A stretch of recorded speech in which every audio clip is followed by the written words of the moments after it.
जय श्री कृष्ण भक्तों, कैसे हैं आप सभी। Welcome to my YouTube channel. आशा करती हूँ आप सभी बहुत अच्छे होंगे। जानकी वल्लभ सीताराम चैनल में आप सबका बहुत बहुत स्वागत है। तो आज कार्तिक मास का 14वां दिन है, तो हम 14वें अध्याय की कथा का श्रवण करेंगे।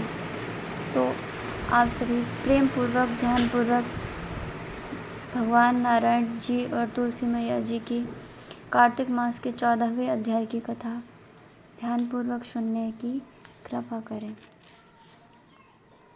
नारद जी कहने लगे कि हे राजा पृथु, आप सर्वज्ञ हैं, इसलिए संतान की वृद्धि करने वाला तथा सब प्रकार सुख देने वाला महाविद्या, महामाया, महामेधा, महास्मृति, महामोहा, महादेवी, महाईश्वरी तथा सर्वेश्वरी अहोई देवी का व्रत तुमसे कहता हूँ। राजा ने पूछा, महाराज, यह व्रत कब और कैसे किया जाता है तथा यह अहोई देवी कैसे उत्पन्न हुई। तब नारद जी कहने लगे कि एक समय कलयुग में बड़ा भारी दुर्भिक्ष पड़ा तथा महामारी से बहुत सी अकाल मृत्यु हुई।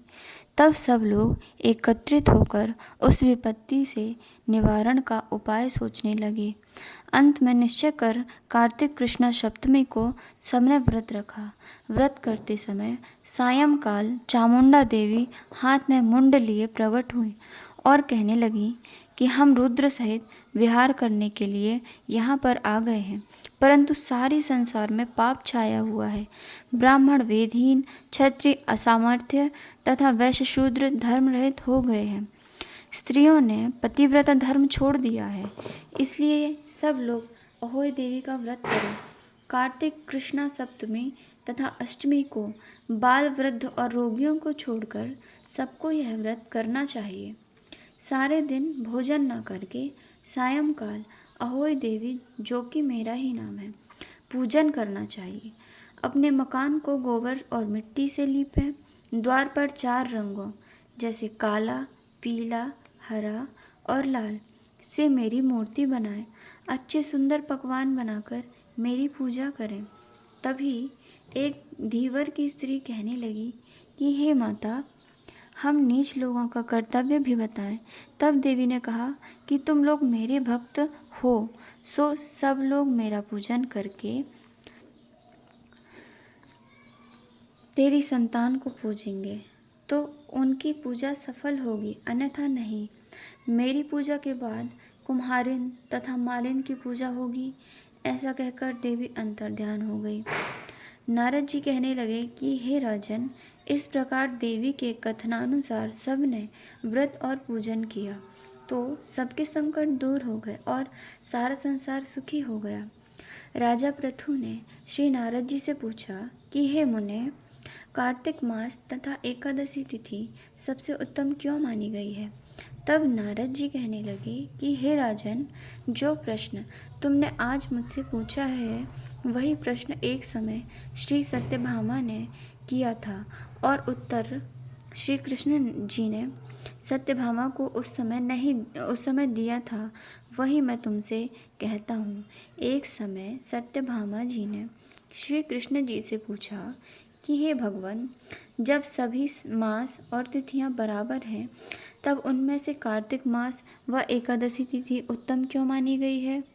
तब श्री कृष्ण जी ने कहा, हे प्रिय, समुद्र का पुत्र शंख नाम वाला एक दैत्य था।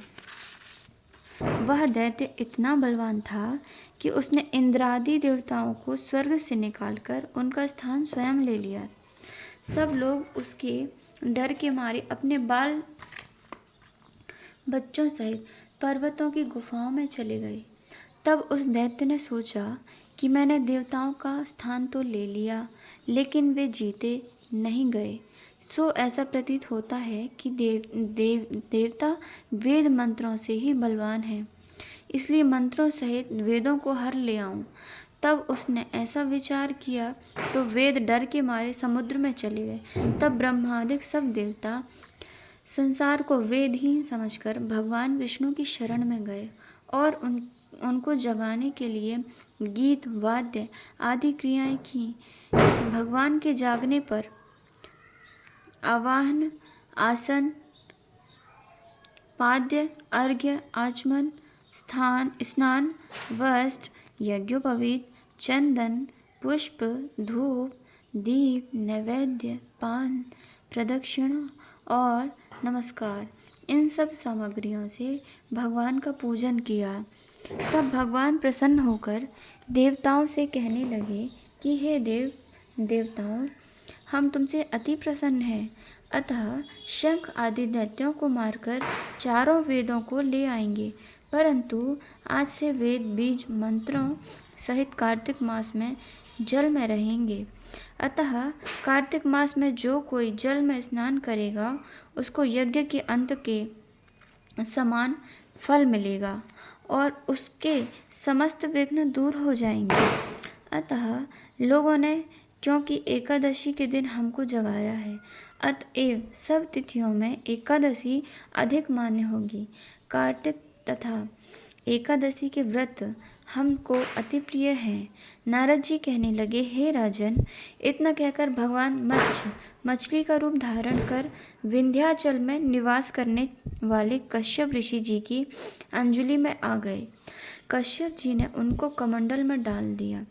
जब कमंडल भर गया तो मत्स्य रूप होकर भगवान कहने लगे कि हमको कोई बड़ा स्थान दो। तब कश्यप जी ने घड़ा दिया। घड़ा भी भर गया तो उन्होंने कुएं में छोड़ दिया। परंतु भगवान धीरे धीरे बढ़ते रहे तो कश्यप जी ने उनको समुद्र में डाल दिया। जब भगवान समुद्र में भी बढ़ने लगे तब मत्स्यावतार भगवान शंखासुर दैत्य को मारकर बद्रीनारायण के आश्रम पर आए। यहाँ आकर भगवान ने देवताओं से कहा कि हमने शंखासुर को मार दिया है। साथ ही ऋषियों से कहा कि आप लोग जाकर समुद्र में से वेदों को ढूंढ लो, तब तक हम देवताओं सहित प्रयाग में निवास करेंगे। तब ऋषियों ने वेदों को 6 अंगों छंद, व्याकरण, कोश, वैद्यक, ज्योतिष और स्मृति सहित तपोबल द्वारा समुद्र में से ढूंढ निकाला। जिस वेद का जो भाग जिस ऋषि को मिला तब से वह भाग उसी ऋषि का माना गया। फिर सब ऋषि इकट्ठे होकर देवताओं के पास आए।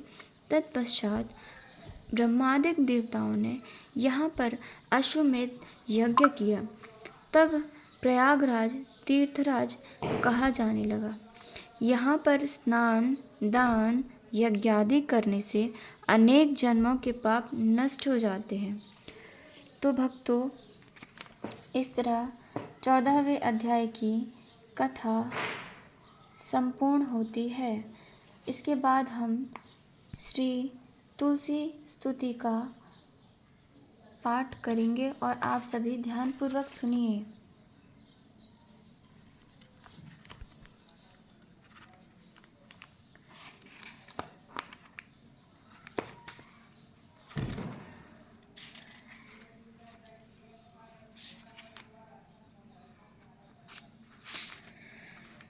पहले हम तुलसी चालीसा सुनेंगे।